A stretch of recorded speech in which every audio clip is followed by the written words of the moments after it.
Hey fellas, well, I'm potentially going to go see How to Train Your Dragon the Hidden World tomorrow afternoon, which will knock off another movie on my calendar I've arranged for this year.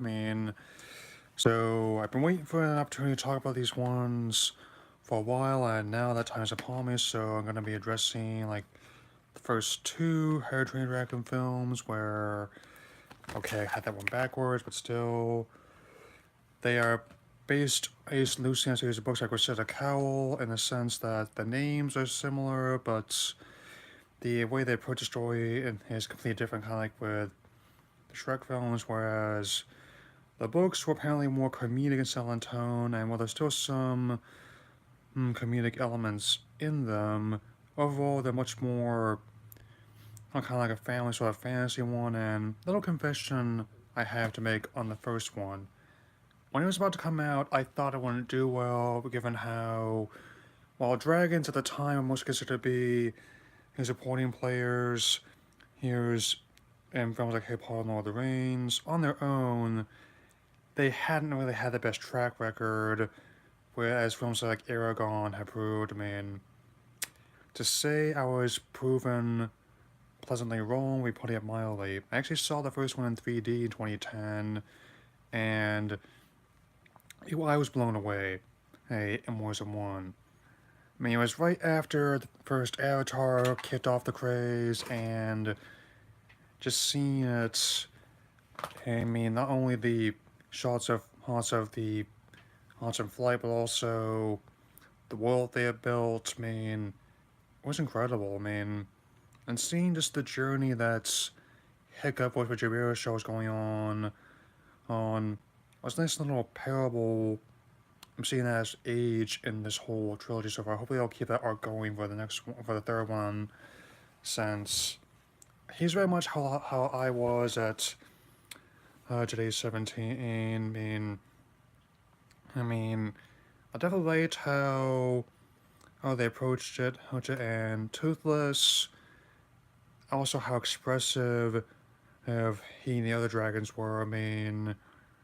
Since the expressions I can do, who are quite impressive, and also all the other characters who's in the village like Rough Nut, Tough Nut, Snotlout, Fish Legs, and Astra, as well as many other funny names, all have unique designs.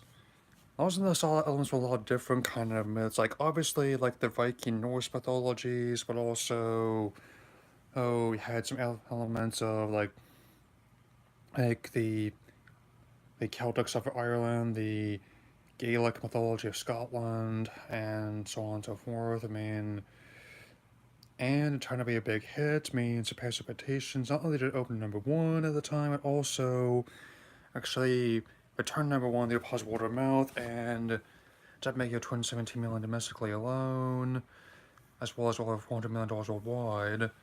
So, in 2014, a sequel indeed was inevitable. It definitely felt like a necessary heavy addition given how it advanced the story further. It showed how in universe 5 years have passed since the first film.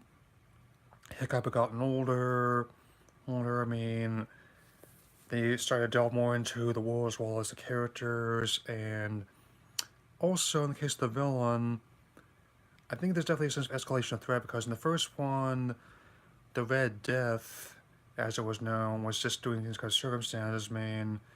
Sure was intimidating in its design and time, but was just trying to look out for her itself and get food. But Bloodfist, as voiced by Digimon Hunsao in this one, was definitely different. Not only was the alpha quite threatening and in his presence, and it's definitely an individual that is not to be troubled with lightly. Nor should he be. Even though he's often typecast as that, I think Digimon Hunter's really good at playing villains, and this the cloak made out of dragon scales, and the fact that he's responsible for what happened on Burke, when Hiccup was still an infant, I mean. But there are also a lot of other good additions, such as, like, the lost mother of Valgup, voiced by Kate Blanchett, I mean.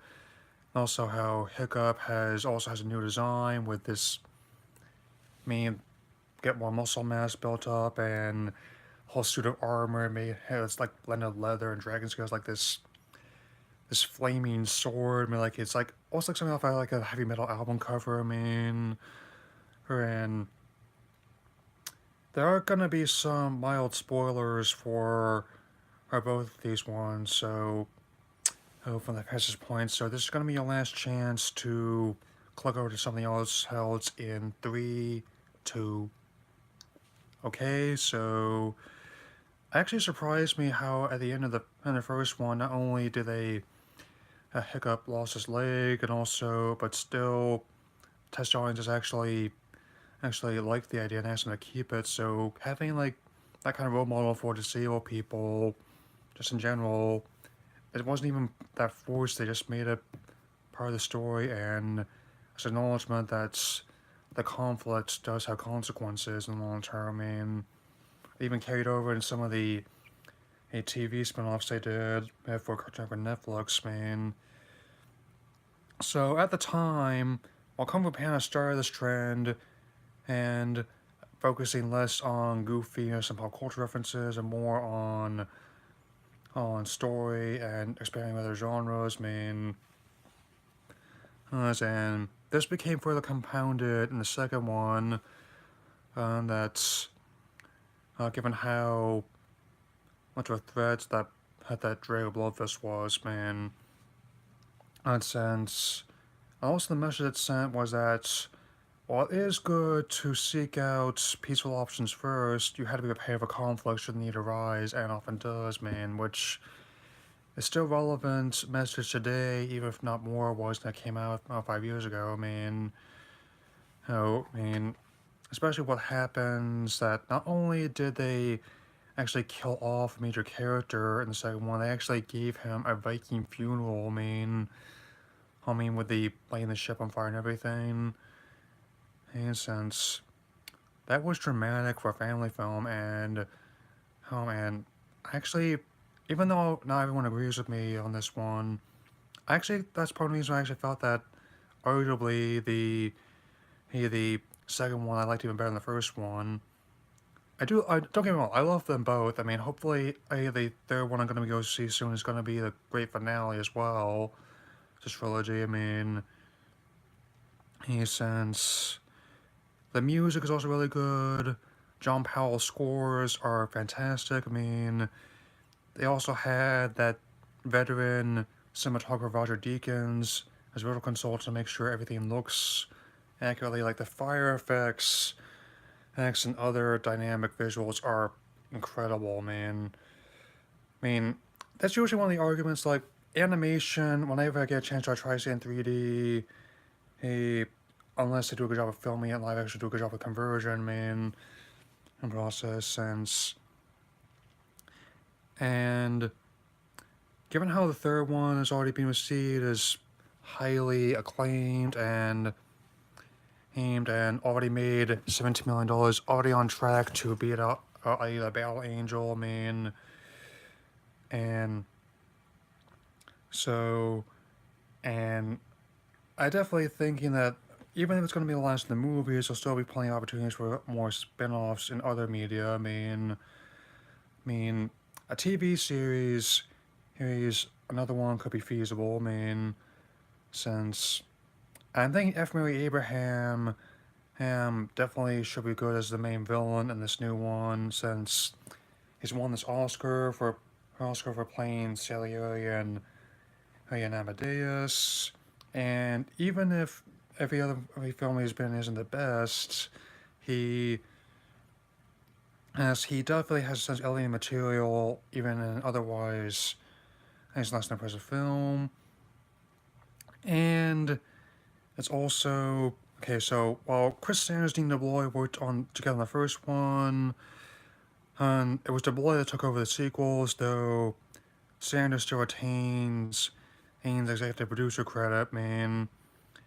And since, much like they did with Lilo and Stitch, they managed to have a unique take on the family going doesn't really pull punches talking about tough subject matter, and even though it's different from the book, which I did finally get a chance to read after I saw these movies, it's still a good example of how you don't have to be familiar with source material in order to enjoy the film, I mean, which, because it helps, sometimes it helps to have read the material, but if an adaptation can't stand on its own it, what good is it? I mean, in that sense, sometimes they can take a work that's not always is the most well known and give it if people more motivation to check it out, man. So if you have seen these movies, great. Hey, but if you haven't, please give them a look. Since I'm planning on going to see the sequel very soon, I will probably get